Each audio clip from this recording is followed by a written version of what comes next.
Third question, correlation or causation? In your study, you found that companies with higher net dollar retention, NDR, are more likely to have adopted usage-based pricing. Is that correlation or causation? Well, any survey-based research, the best you can hope for is some correlation that you can Yeah. prove, right, using some type of linear regression model.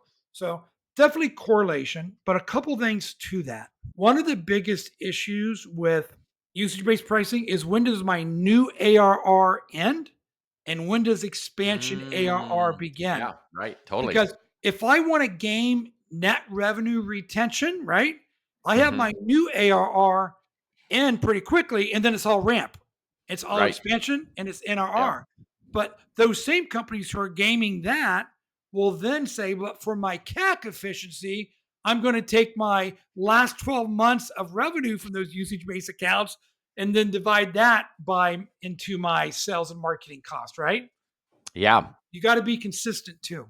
That's great, and that goes down to the no GAAP standards in the wild, wild west world of reporting on ARR, and so smart investors and smart management team will get aligned in terms of definitions and how they think about. I'll give you one example. We have a payments product, and we try to have that attached when new customers sign up with us so they can do billing and payments and rev rec and reporting.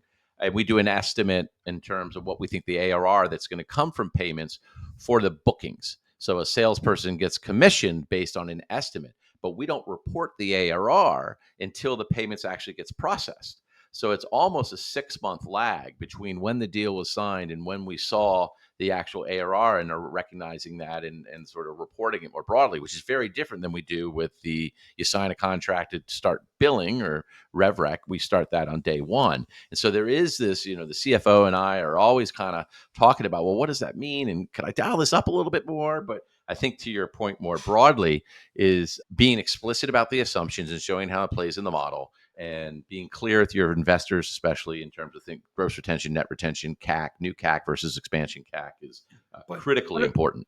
by the way, the other thing I got to add, revenue recognition. You think it's hard in traditional SaaS business and usage-based model? You do a 3-year contract. You give them, 80 80 transactions year 1, 100 transactions year 2, and 120 transactions year 3. But you also let them roll over unused transactions from year 1 into year 2. The revenue recognition is a bear.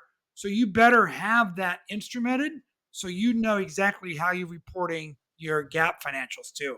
Amen.